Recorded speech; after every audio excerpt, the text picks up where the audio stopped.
quaint suburban neighborhood, my friend Jake and I were known for causing a bit of trouble. One summer night, we found ourselves bored, and the only thing that could entertain us was the old abandoned mansion at the top of the hill. It was late, probably around 3 a.m., when we decided to venture to the creepy mansion. The place had an eerie vibe, especially with the adjacent cemetery casting shadows on its walls. We were a bit tipsy, but that didn't deter us from our mischievous plan. Armed with rocks, we aimed at the broken windows and laughed as the glass shattered with each accurate throw. The thrill of the moment fueled our spirits, and we felt invincible. But then, something odd happened that sent shivers down our spines. As Jake flung a stone toward the attic window, we saw a dark object hurtling back toward us. It was the same rock he had just thrown. Confused and a bit unnerved, we convinced ourselves that it must be a group of teenagers trying to scare us. Curiosity got the best of us, and we decided to investigate. We cautiously entered the mansion, its decaying smell enveloping us. Climbing the creaky stairs, we reached a room we hadn't seen before. Inside, we found a pentagram on the floor, unlit candles, and an unsettling smell emanating from a closed closet. Suddenly, we heard stomping coming up the stairs, and panic set in. We hurriedly ran to the roof, but the hatch was locked from the inside. With no other choice, we stomped on it until it gave way, allowing us to climb down. We sprinted out of the mansion, jumping fences and finding refuge in the cemetery. From there, we watched as cloaked figures searched the property, seemingly unaware of our presence. We couldn't believe what we stumbled upon, a mysterious cult meeting or ritual unfolding in the abandoned house. Terrified, we crouched behind gravestones, our hearts pounding in our chests. Eventually, the coast seemed clear, and we slipped away, vowing never to return to that eerie mansion again.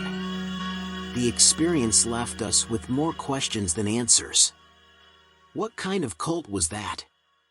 Why did they choose the abandoned mansion for their ritual? We couldn't shake the feeling of unease, but we knew we were lucky to escape unharmed. Jake and I never spoke of that night again, and we continued our misadventures in other ways. But the memory of the cult meeting in the abandoned mansion remained etched in our minds, a chilling reminder of the unexpected dangers that could lurk in even the most tranquil suburban neighborhoods.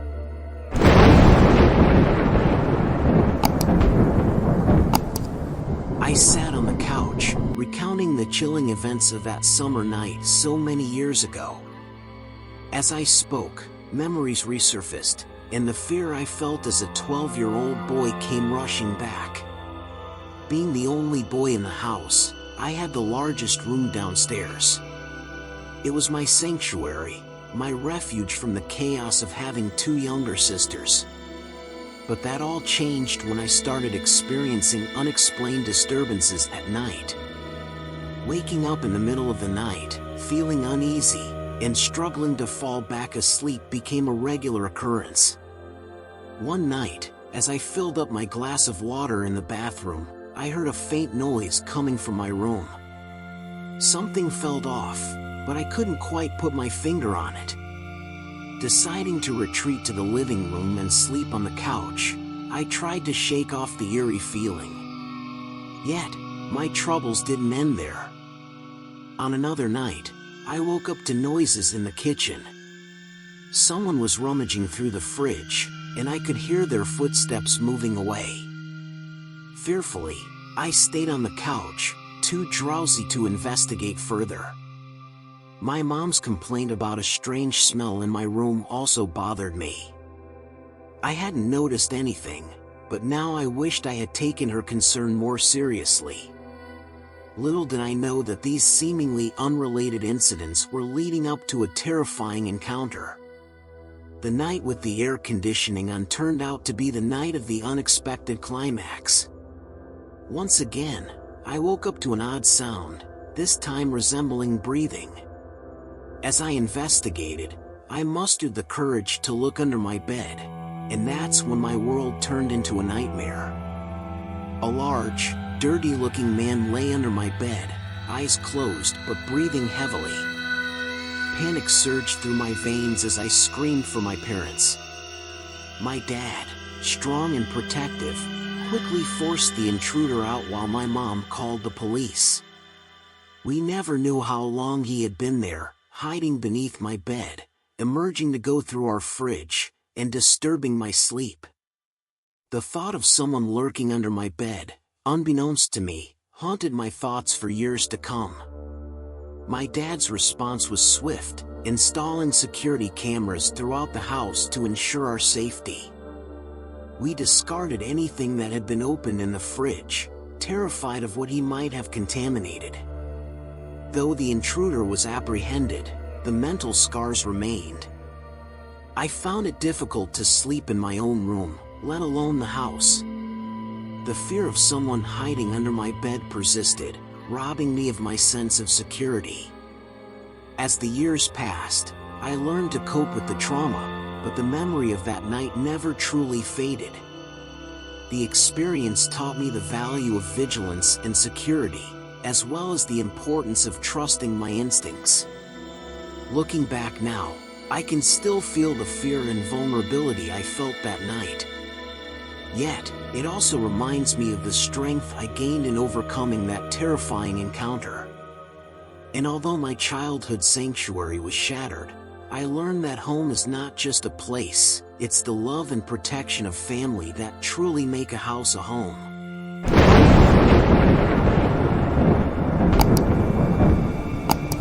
Moving into our dream house with Jack in a peaceful little town was supposed to be a joyful experience.